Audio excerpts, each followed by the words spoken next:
Que la hemos digerido, la hemos masticado, la hemos degustado y queremos con todo el corazón tomarnos este tiempo para trastocar cada vida que nos alcanza a ver y a oír por este medio. Le damos gracias a Dios por la tecnología. De verdad estamos sumamente agradecidos que nos permite accesar a diferentes hogares a esta misma hora. Por ejemplo, tenemos acá ya conectados allí a mi estimado Eni Castillo, José Benítez, a Oli, Armando Velázquez, José Infante, Yaniel, entre otros. Y se siguen sumando.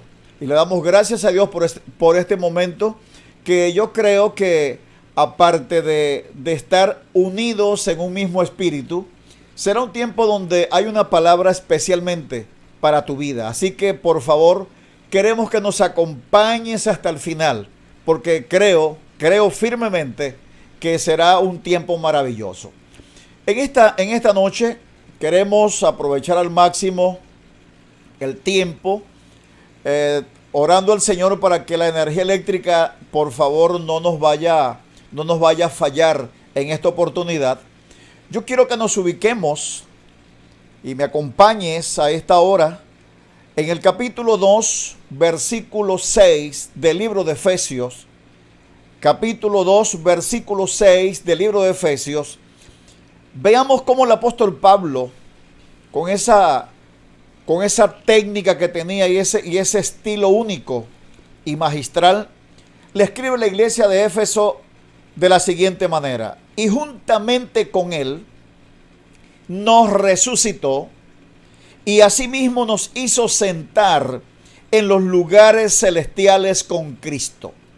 Me agrada cómo Pablo lo describe de una manera tan transparente, lo que quiere enfocarle a la iglesia de Éfeso. Por supuesto, vamos a hablar en esta noche de la posición de la iglesia y su realidad. Y no podemos despegar en este vuelo, no sin antes hablar del texto que acabamos de leer. Dice, y juntamente con él nos resucitó. Me recuerdo las palabras textuales del apóstol Basilio en una ocasión que nos dijo en una de sus conferencias: no es que hay una posibilidad de que nos resucite, no, sino es que ya estamos resucitados. Y asimismo nos hizo sentar en lugares celestiales con Cristo Jesús. Viendo toda esta panorámica, la posición de la iglesia y su realidad nos lleva a pensar con mucha sapiencia que como iglesia no estamos compuestos o no conformamos la iglesia por un accidente o por una mera casualidad. Dios siempre tuvo en mente tener hijos, escúcheme esto, hijos y no sirvientes. Y recordemos que un hijo tiene acceso directo a sentarse a la mesa con su padre. Un hijo tiene la prioridad, tiene la bendición de degustar de los manjares que papá y mamá degustan en la mesa. El hijo no pide permiso para sentarse a la mesa, porque él es invitado de una manera directa a estar con ellos sentados a la mesa. Entonces, cuando analizamos nosotros todo esto, que Dios nos sentó en Cristo, escúcheme, Dios en Cristo nos sentó en lugares celestiales, pero antes de sentarnos, vea lo que sucede, nos resucitó, porque solamente los vivos son los que pueden gerenciar juntamente con el Dios que todo lo puede. Por eso es que el apóstol Pablo, de una forma muy precisa, muy directa, dice, y nos hizo. No es que nos va a hacer, sino que ya nos hizo sentar en lugares celestiales. Y yo quiero que me sigas los pasos en esta noche y observemos lo siguiente: hijos, no sirvientes. Un hijo, lo dije hace un momento, es aquel que se sienta a la mesa con el padre. Un hijo no pide permiso para abrir la nevera de la casa de papá y de mamá. Él tiene la libertad para entrar, tiene la libertad para tomar cualquier cosa que haya allí y comérsela, degustarla.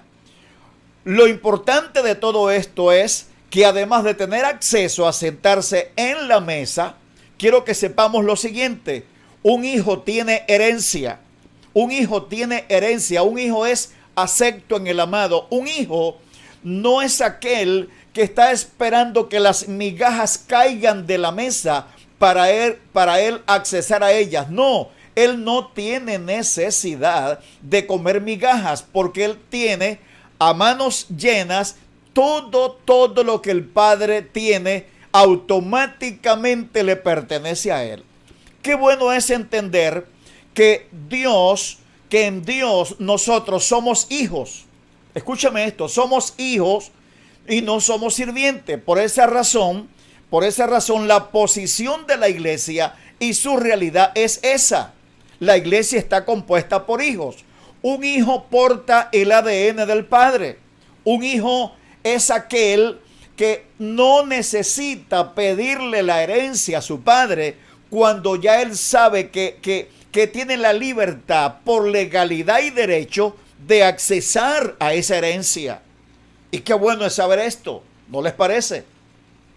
Es maravilloso saber que portamos el ADN del Padre. Es maravilloso saber que tenemos herencia en el Padre. Es maravilloso saber que en Él estamos completos, no nos hace falta nada. Qué maravilloso es saber que en Él, que en el Hijo, nosotros subsistimos y no es que solamente subsistimos, sino que disfrutamos de ese océano llamado el Hijo, el Cristo corporativo. Por esa razón de peso, un sirviente es un esclavo. Yo quiero que usted me preste toda su atención en esto, por favor. Veamos esto. Un sirviente es un esclavo. Es una persona que carece de libertad y derechos propios por estar sometido de manera absoluta a la voluntad y al dominio de otra persona. Eso es un esclavo, un sirviente. En el tiempo de Israel, la vida de un esclavo era bien pésima. La vida de un esclavo era bastante, si se quiere, frustrante. Era el primero que se levantaba en la casa, pero también era el último que se acostaba. El esclavo no siempre se quedaba en casa. A el esclavo lo utilizaban para todos los trabajos domésticos y él tenía que hacerlo sin protestar en lo absoluto. ¿Por qué? Porque era un esclavo. Claro, al sexto año, el esclavo tomaba la decisión si se quedaba con el amo o si se iba. Pero veamos esto. Veamos este cuadro bastante gris en cuanto a los esclavos en el tiempo de Israel. Observemos esto. Si el esclavo se llegaba a casar viviendo en la casa de su amo, si tenía hijos, si tenía ganados, y al sexto año el esclavo tomaba la determinación, era lo que se llamaba el año del jubileo, se podía ir como también se podía quedar.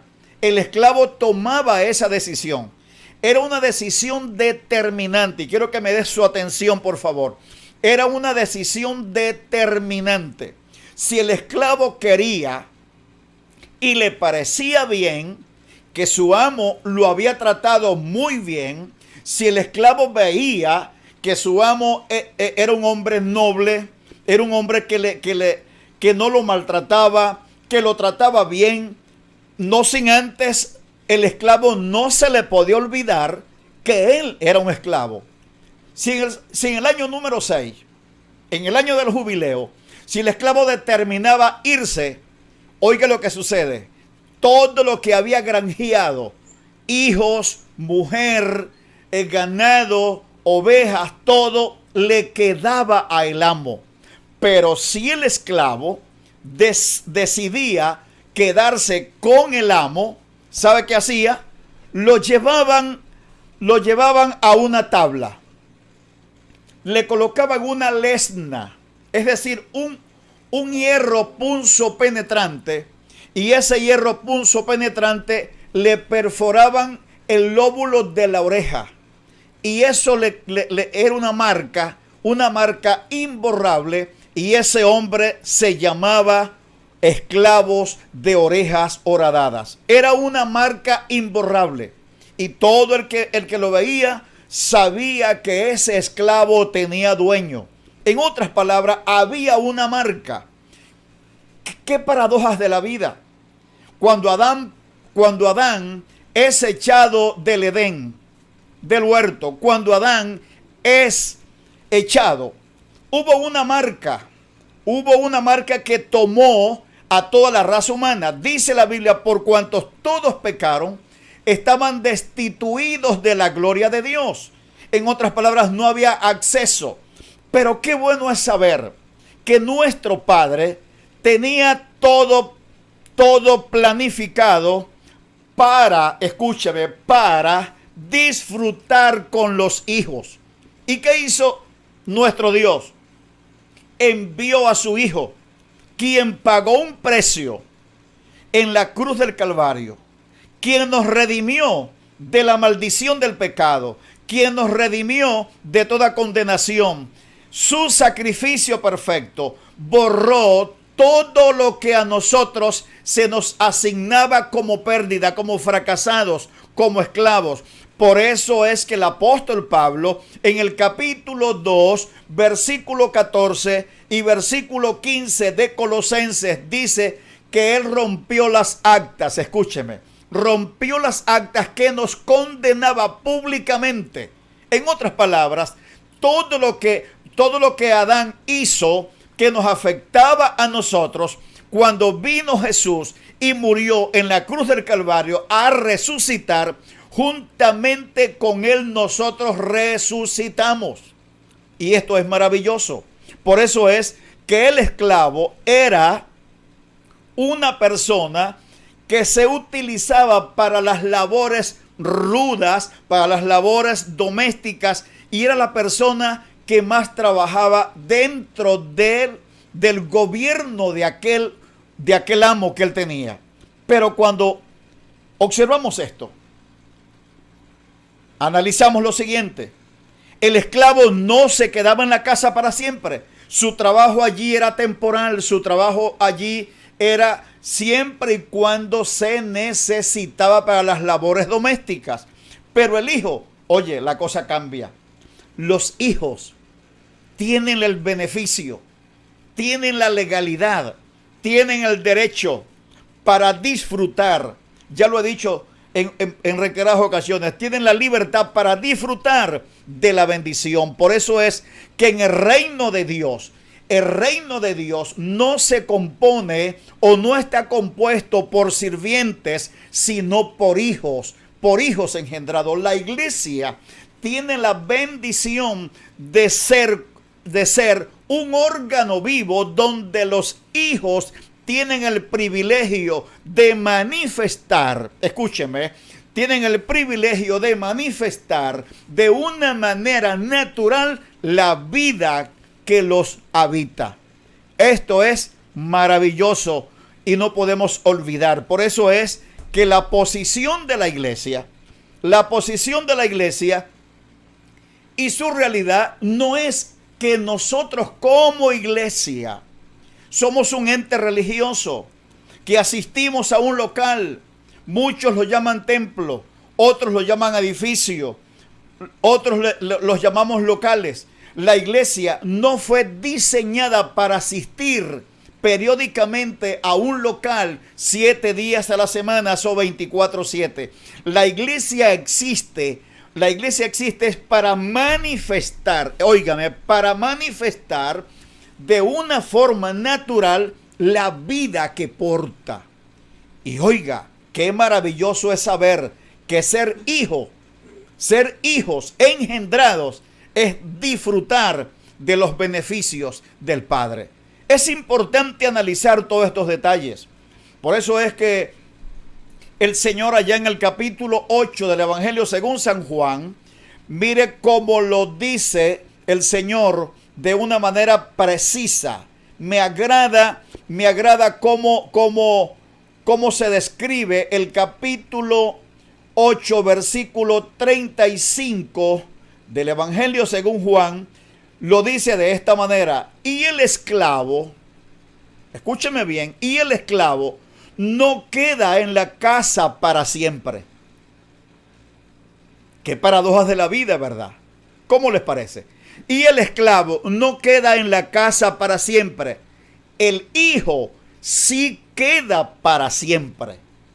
Y el versículo 36 dice: así que si el hijo os libertare, seréis verdaderamente libres.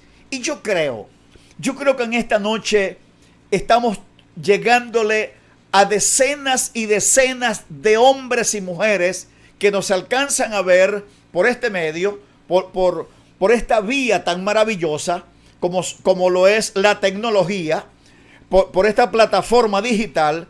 Le estamos llegando a decenas de hombres y mujeres que son hijos, que portan el ADN de papá, que portan el ADN del padre, que a pesar del confinamiento que hay, que a pesar de la cuarentena que hay, que a pesar del aislamiento que hay, yo quiero decirle a usted con mucha convicción en Dios que usted no está solo. Esta situación pasará. Esta situación llegará a la normalidad, aunque el mundo jamás será igual, porque esto nos ha llevado a ser más precavidos, más cautelosos, a ser más calculadores, pero esta situación va a pasar. Lo que sí nunca va a pasar es el ADN que tú portas. Escúchame, el ADN que tú portas no te lo podrá quitar nadie. No habrá ninguna cuarentena, no habrá ninguna pandemia, no habrá ningún COVID-19 que podrá atrofiar esas áreas en tu vida, porque tu vida fue marcada desde antes de la fundación del mundo. Y quiero que sepas lo siguiente, que Dios no escoge lo que no sirve.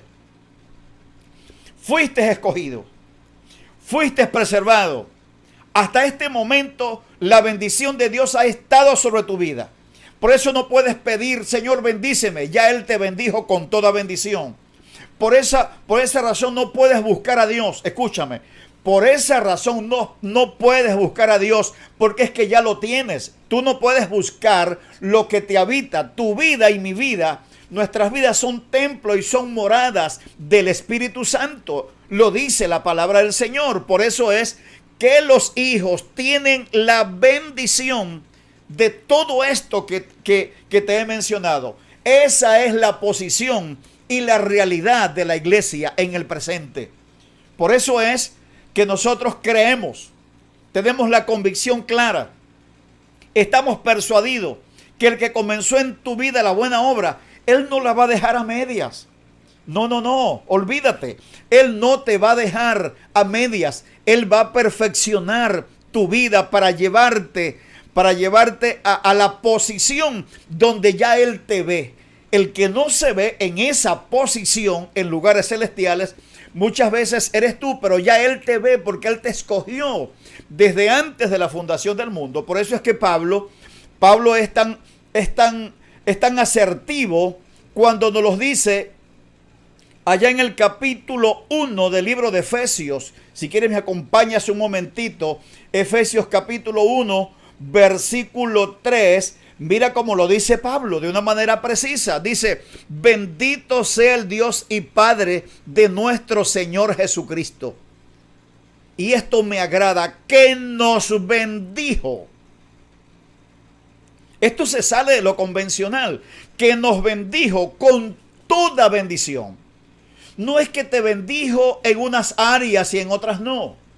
Él te bendijo por completo. Que nos bendijo con toda bendición espiritual en los lugares celestiales. Ahora, si asociamos el versículo 3 del capítulo 1 con el capítulo 2, versículo 6, mira cómo dice el 6: y juntamente con Él nos resucitó y asimismo nos hizo sentar en qué, en los lugares celestiales. Y mira cómo dice la parte C del versículo 3: que nos bendijo con toda bendición espiritual en los lugares celestiales. En otras palabras, mi estimado hermano, mi estimada hermana, yo te animo en esta noche, te exhorto en esta noche, porque la palabra exhortar no es regaño, la palabra exhortar es animarte.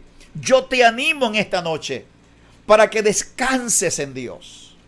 Echa tu carga sobre Él. No sigas cargando o no sigas con ese peso que te asedia, que te cansa, que te incomoda. Déjale esas cargas a Dios. Descansa en Él. Tú estás en una posición, escúchame, estás en una posición de gerencia. No eres el muchacho o la muchacha, el hombre que es desconocido. No, tú eres conocido desde antes de la fundación del mundo, porque quiero que sepas lo siguiente: Dios no puede escoger lo que no se conoce. Lo repito, Dios no va a escoger lo que no se conoce. Si fuiste escogido desde antes de la fundación del mundo, eso me da a entender a mí que Dios te conoció en Cristo aún antes que tu papá y tu mamá nacieran. El versículo 4 dice, según nos escogió en Él. Óigame, según nos escogió en Él antes de la fundación del mundo, para que fuésemos santos y sin mancha delante de Él. Esto es maravilloso entenderlo. Esto es maravilloso saberlo. Esto es maravilloso tener buena memoria. Escúchame esto. Hoy escribí un artículo en Facebook que hay que tener buena memoria. A veces nosotros olvidamos con facilidad todas las palabras que Dios nos ha dado. A veces en las circunstancias, el medio ambiente, el colapso que se vive, a veces nos lleva hasta dudar. Te ha llevado a dudar una y otra vez. Pero Dios lo sabe.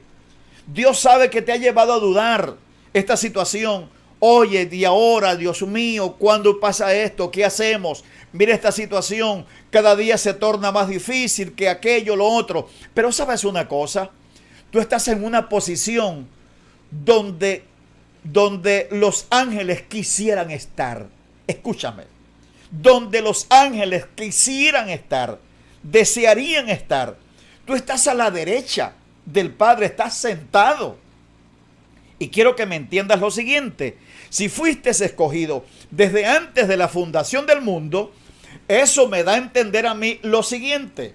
Antes que papá y mamá, lo dije hace un momento, antes que tus padres no habían nacido, ya tú existías. ¿Cómo se come esto? Esto parece un trabalengua, pero es una realidad. En Cristo fuimos escogidos. Y yo quiero que sepas lo siguiente: todo lo que Dios escoge es porque tiene un gran valor para Él. En otras palabras, la iglesia está sentada en una posición de gerencia. La iglesia no está sentada para perder el tiempo. Nosotros, como hijos engendrados, estamos sentados es para manifestar y dar a conocer la vida que portamos. Ahora veamos lo siguiente: somos hijos, no sirvientes. Y lo otro es, somos hijos, no súbditos. Y esto me agrada. El propósito de Dios era establecer un reino de hijos. Y oiga, el propósito de Dios era de establecer un reino de hijos y no de súbditos. Todo reino terrenal tiene súbditos, personas que están bajo el dominio de un rey, a quien le obedecen y le tienen miedo. Escúchame esto: a quien le obedecen y le tienen miedo, porque el desobedecer es un peligro que acarrean ellos. Pueden hasta perder la vida. Pero en el reino de Dios no hay súbditos. Nadie está desplazado. Nadie está marcado, señalado, cuestionado, vilipendiado. No, en el reino de Dios todos tenemos espacio. En el reino de Dios todos tenemos oportunidades de crecer. En el reino de Dios todos podemos sumar, óigame, sumar. En el reino de Dios no hay hijos sobresalientes más que otros. Todos somos funcionables, con la excepción que hay unos que tienen mayor responsabilidad que otros, diferentes funciones, pero en el reino de Dios no hay súbditos. ¿Y qué es un súbdito? Un súbdito es una persona que está sujeta a las reglas de su amo y nunca es considerado de la misma clase social. Ahora, veamos lo que dice la Biblia. La Biblia dice que Él nos hizo reyes y sacerdotes. Lo quiero repetir. Él nos hizo reyes y sacerdotes. En otras palabras, hay un nivel. No hay una disparidad. No hay unos con sangre azul y otros con sangre negra. No, no, no. Todos pertenecemos a la realeza. Escúchame. Todos pertenecemos a la realeza. Oye, qué maravilloso es saber que nuestro rey, que en el reino donde estamos nosotros, disfrutamos de los manjares del reino, disfrutamos la bendición de Dios en su mayor proporción. Pero es lamentable cuando a veces desconocemos esto y no entendemos que en el reino de Dios hay espacio para que todos nosotros seamos productivos en todas las áreas. Ahora, analicemos esto. En cambio, cuando hablamos de este reino donde la iglesia y los hijos engendrados portan el ADN del rey, la diferencia es abismal. Acá no hay esclavos ni súbditos. No, señor. Nadie es menospreciado, nadie es vejado.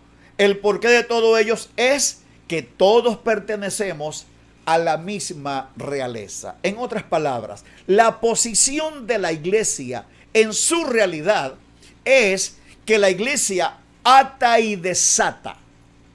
La iglesia abre y cierra. Dios le dio una autoridad al Hijo. El Hijo es la cabeza de la iglesia y la iglesia es su cuerpo. Yo quiero que me entiendas esto. El Padre le dio un legado, una autoridad especial al Hijo. El Hijo es la cabeza de la iglesia. La iglesia es el cuerpo. En otras palabras, nuestra autoridad mayor es el Hijo.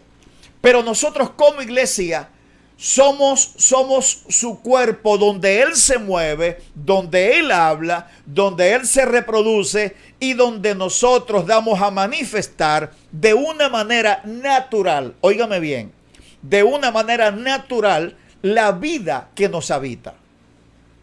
Y esto es maravilloso saberlo. Esto es maravilloso entenderlo. Por eso es que el apóstol Pablo, ese hombre que tenía ese ojo clínico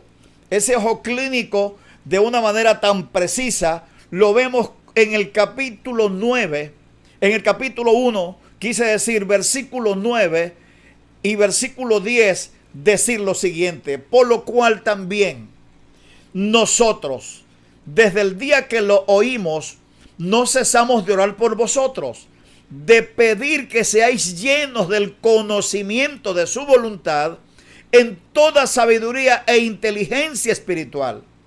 Y dice el versículo 10, para que andéis como es digno del Señor.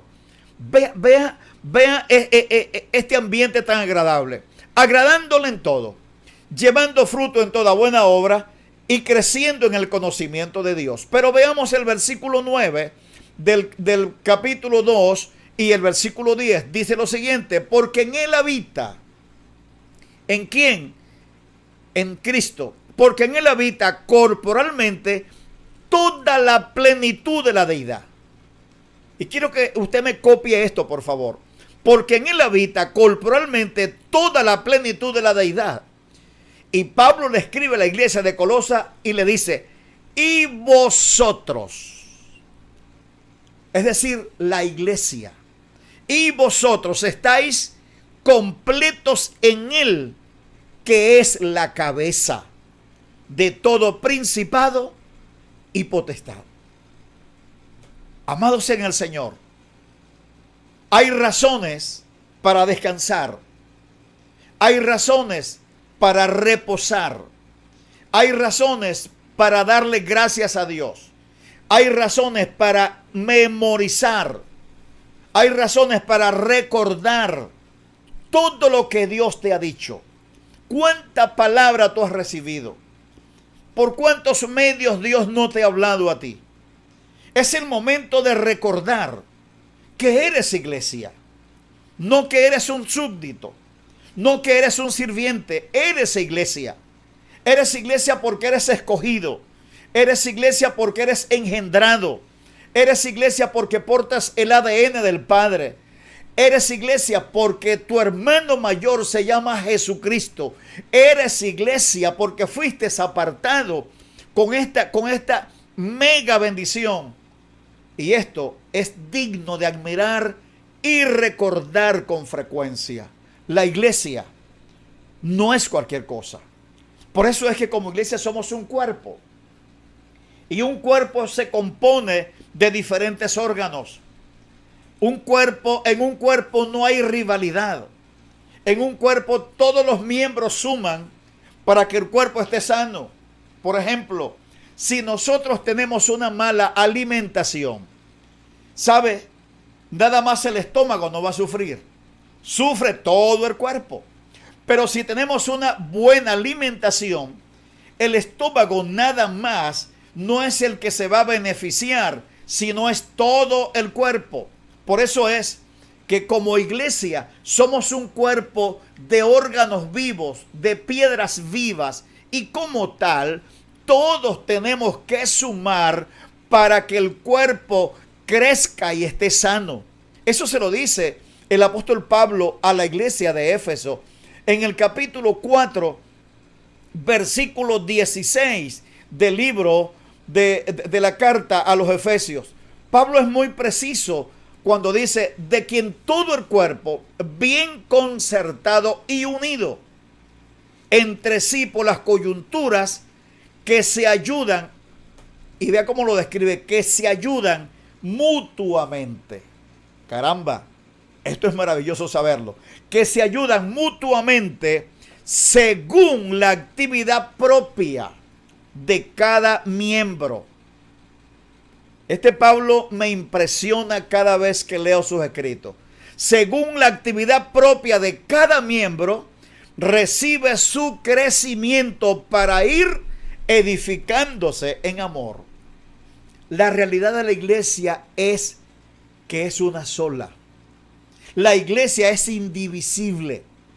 Su naturaleza, o sea, indivisible es algo que nunca se divide. Lo quiero repetir. Indivisible es algo que nunca se divide. La misma naturaleza que porta la iglesia le prohíbe, no le permite, no le da espacio para que ella se divida o se fracture. Por eso es que como órganos vivos, nosotros tenemos que trabajar en equipo. Y oiga, en equipo se llega mucho más lejos. Así que, amados en el Señor, usted que está allí, al pendiente de lo que estamos compartiendo en esta tarde, eres hijo, no súbdito. Eres hijo y no sirviente. No eres esclavo. Queremos en esta oportunidad presentarles un video que está allí. Sí, una parte del trabajo social que como iglesia estamos desarrollando. Y oiga, hacer un trabajo social, y quiero que me entienda esto, hacer un trabajo social en Venezuela, en este contexto país, es algo, mis amados en el Señor, bastante difícil hacerlo. Es nadar en contra de la corriente. es cuesta arriba, porque acá no hay una economía estable para ningún país a nivel mundial. Esto es un enigma o es algo oculto de lo que estamos atravesando en nuestro país. Y quiero que me entiendan muy bien esto. Pero en medio de ese contexto llamado país, la iglesia, oiga, la iglesia está trabajando. Nosotros como iglesia estamos sumando. Muchas congregaciones acá en Venezuela están sumando y los bendecimos en esta hora por la labor, por el trabajo, por el esfuerzo. Y qué bueno es saber que a la distancia hay hombres y mujeres que nos alcanzan a ver por este medio, por esta plataforma digital. Y queremos que usted me entienda, cada arepa, cada platito de comida, cada refrigerio, cada aporte, cada desayuno que se da todos los días, eso lo hacemos con todo el corazón. Hay un equipo, hay una maquinaria humana que está trabajando en base a ello. Y nosotros queremos hacerle de su conocimiento toda esta labor que se está haciendo. Si Dios te ministra allá donde estás y puedes colaborar, puedes unirte y sumar juntamente a nosotros, allí en pantalla está el número a donde tú puedes contactarnos. Y ahí hay un video que te vamos a proyectar para que veas la labor que se está haciendo. Y yo le voy a ser honesto. Dios bendiga a aquellos corazones que a esta hora de la tarde, de la noche, están siendo ministrados por esto que están oyendo, por esto que están viendo, porque, mis amados en el Señor, la Biblia dice que mejores son dos que uno, porque tienen mejor paga. Y cuando vemos en los videos, escúchenme, a pesar de la pandemia, a pesar de la cuarentena que hay en nuestro país, que no está permitido muchas reuniones de más de 5 personas, hay un grupo de mujeres y hermanos también que se suman a este trabajo social que se está haciendo. Se exponen para ellos impartir los alimentos y bendecir a muchas familias que llegan a este lugar. Veamos este video.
Qué bueno es saber que a la distancia tenemos varios hermanos que están conectados.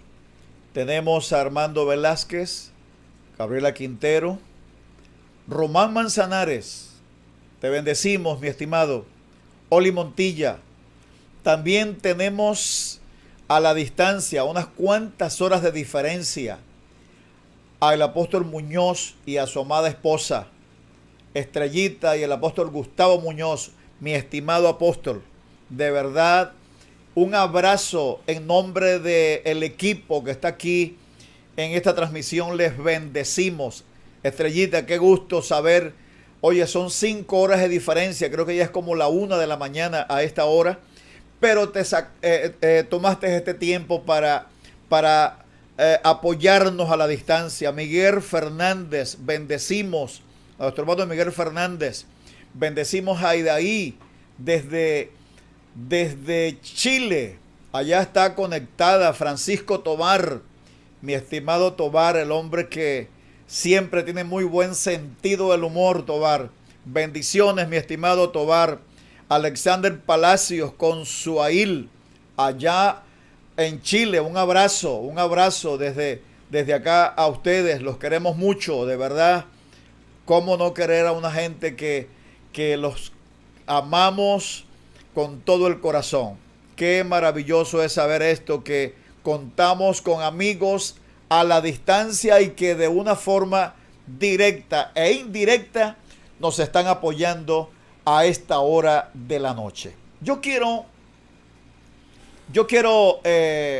por este mismo medio recordarte, amados en el Señor, tu suma, tu aporte para esta causa noble será bien recibida en esta casa. Eso que ustedes vieron en ese video es un sector llamado Monumental, en las adyacencias del edificio donde nosotros celebramos la presencia del Señor. Allí ese video es parte del sector de la Monumental, sin meter otros sectores donde se está haciendo la misma labor social. Y como lo dije hace un momento, esto no se hace por un golpe de suerte. Esto es hombres y mujeres que se desprenden, escúcheme, que se desprenden de sus intereses personales, que aportan, que suman para que esto sea una realidad.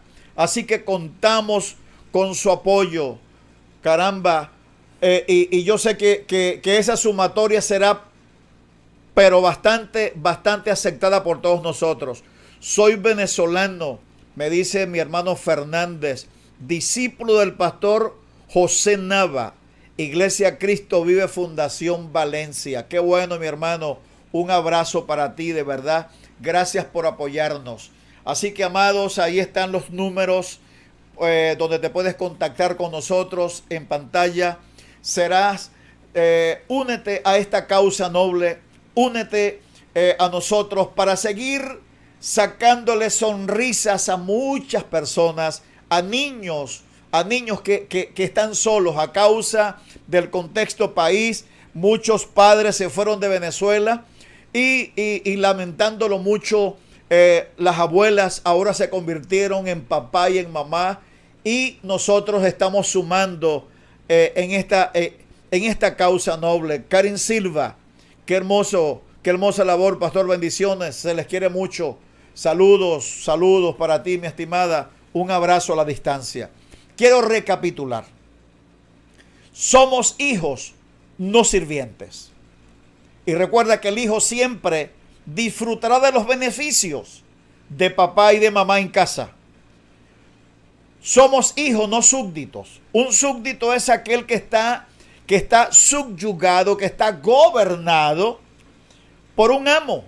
Pero en este reino, nuestro rey quería tener hijos y compartir con sus hijos, gerenciar juntamente con ellos. Y por último, somos ciudadanos.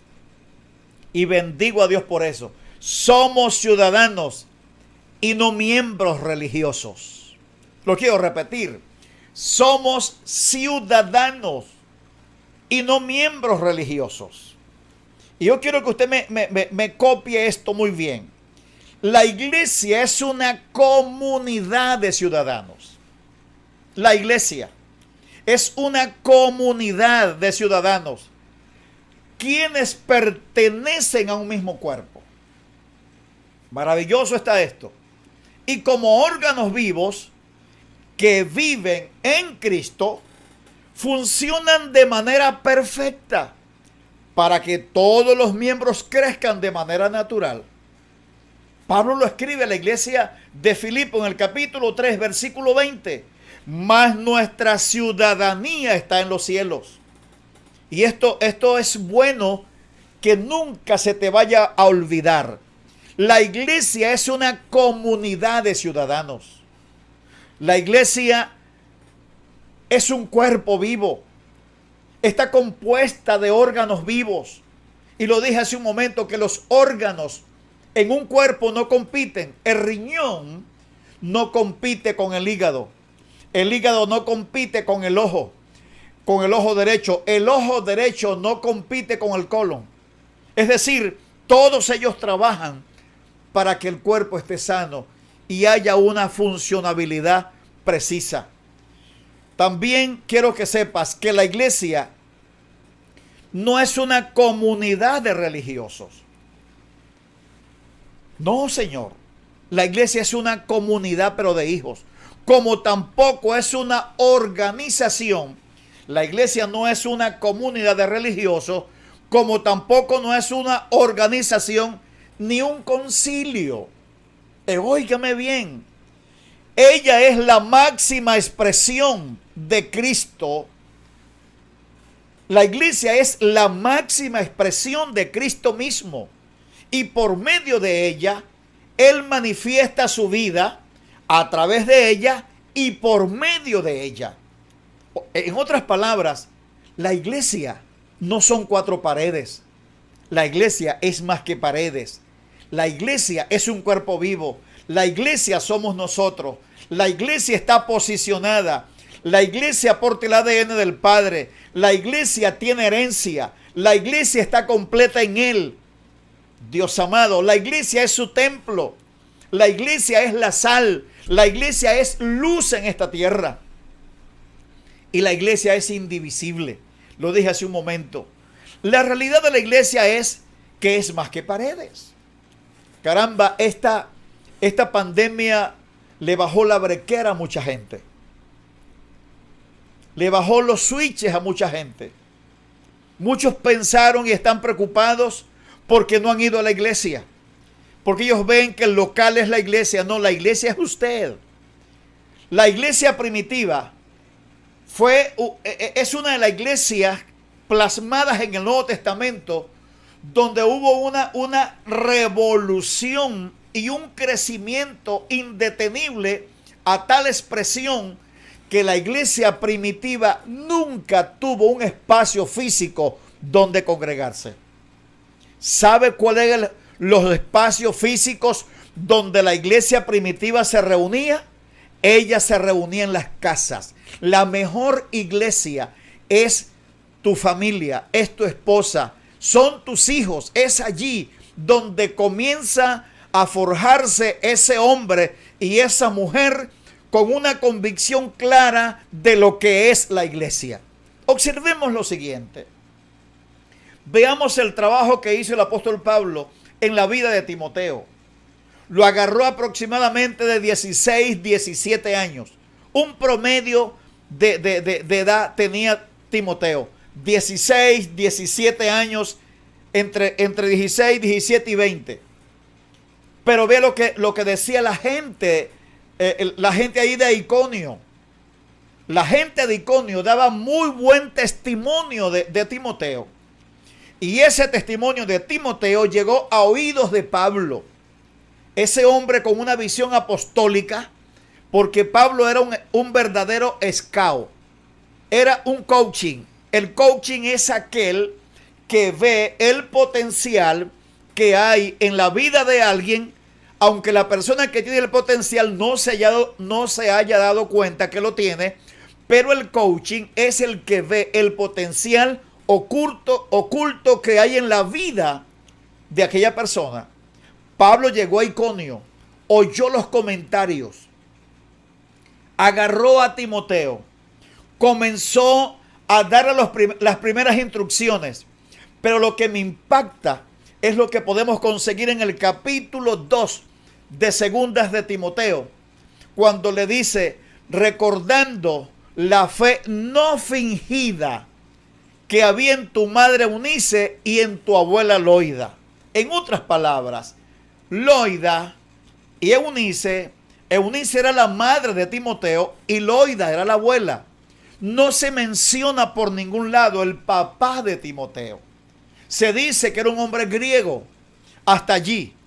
Pero lo que me apasiona y me captura es el trabajo que hizo Eunice y el trabajo que hizo Loida. Lo fundamentaron en Cristo. Escúchame esto. Lo fundamentaron en Cristo. Lo formaron. Dieron los primeros pasos en la vida de Timoteo. Pero cuando Timoteo llega a manos del apóstol Pablo, su padre espiritual, ya Timoteo tenía un perfil claro, tenía una determinación clara, quién era en Cristo. Y eso fue gracias a dos mujeres que hicieron un trabajo poderosísimo en la vida de Timoteo. En otras palabras, la mejor plataforma, el mejor escenario para este tiempo de cuarentena, comenzar a establecer hijos verdaderos, es en el hogar. Tu casa y nuestros hogares es la plataforma para fundamentar hombres y mujeres en ese Cristo maravilloso. Pero ¿cuál es el problema? El problema más grave que he visto en los diferentes lugares donde Dios me ha permitido ir a impartir una palabra, es que no se está fundamentando la gente en Cristo. Se fundamenta en una tradición, se fundamenta en una religión, se fundamentan en un concilio, se fundamentan en una federación, pero no se fundamentan en Cristo. Por esa razón, el apóstol Pablo lo vemos de una manera muy paternal y con un dolor profundo decirle a la iglesia de los Gálatas en el capítulo 4, versículo 19 lo siguiente: hijitos míos, le dice Pablo, les escribe, por quienes vuelvo a tener dolores de parto, por quienes vuelvo a sufrir dolores de parto, hasta que Cristo sea formado en vosotros. Y aquí está el detalle. Es hasta que Cristo sea formado en vosotros. En otras palabras, nadie se puede establecer y fundamentar en Cristo de un momento para otro. No, eso es un proceso. Eso es un proceso paulatino. Ese es un proceso gradual.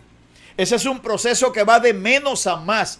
Y cuando alguien ha sido fundamentado en Cristo, amada audiencia que me alcanzas a oír y a ver, amados hermanos que están a la distancia, cuando alguien es fundamentado en Cristo, puede venir la pandemia que sea, puede venir el COVID-50, el COVID-20, el COVID-25, lo que sea, puede venir la recesión que sea, puede venir la cuarentena que sea, pero alguien fundamentado en Cristo permanece inamovible. Para eso existe la iglesia, para fundamentar a todos sus congregantes en ese Cristo corporativo e impartido y entronado. Para eso existimos como iglesia. No existimos para entretener a la gente.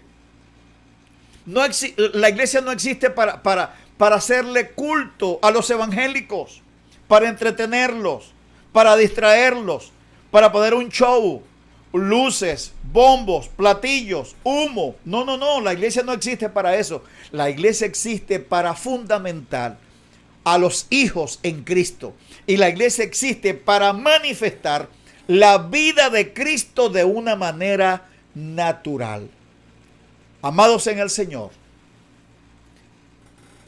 resumiendo todo esto, tenemos una gran responsabilidad. Tenemos una grande responsabilidad. Y quiero cerrar con las palabras de Pablo, diciéndole a la iglesia de los Gálatas: hijitos, por quienes vuelvo a sufrir.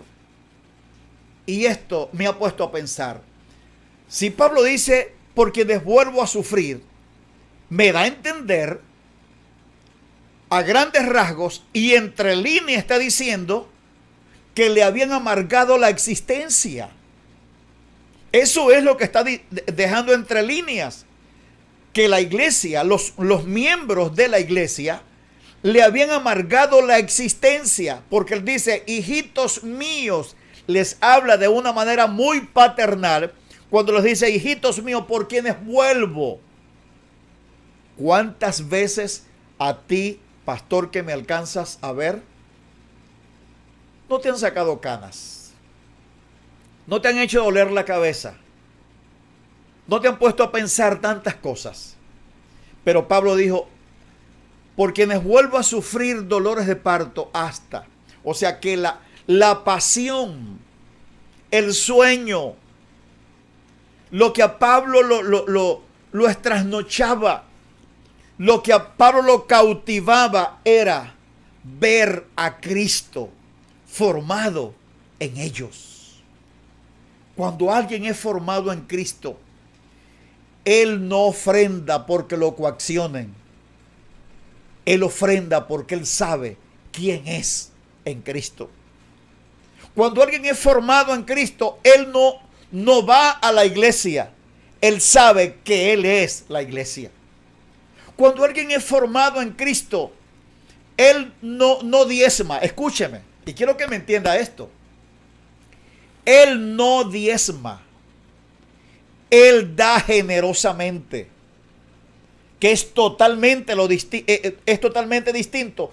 Él no diezma. Y yo quiero que usted me copie esto y no va a decir, el pastor Ulises Reyes en Venezuela dijo que no hay que diezmar. No, señor. Óigame bien para que no vaya a decir algo que yo no dije. Cuando alguien es fundamentado en Cristo, no diezma. No da el 10%, porque él no vive bajo la ley. Él da generosamente. A quienes se les asignó el dar el diezmo fue a los hijos de Israel. A nosotros no. Nosotros damos por generosidad. Damos abiertamente cuando sabemos quiénes somos en Cristo. Y quiero que me copie esto muy bien. No vaya a decir algo que yo no dije. Nosotros no diezmamos, sino que damos generosamente. Entonces, cuando entendemos todo esto, ¿sabe qué sucede? Caramba, entendemos que la iglesia no es cualquier cosa, que la posición que tenemos como iglesia y su realidad es más que nuestros intereses personales. La iglesia es el lugar donde llegan los heridos y son vendados.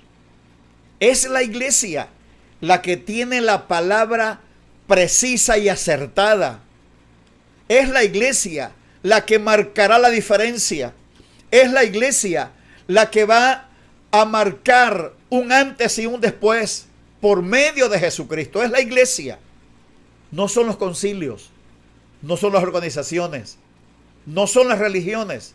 No, porque la iglesia es una comunidad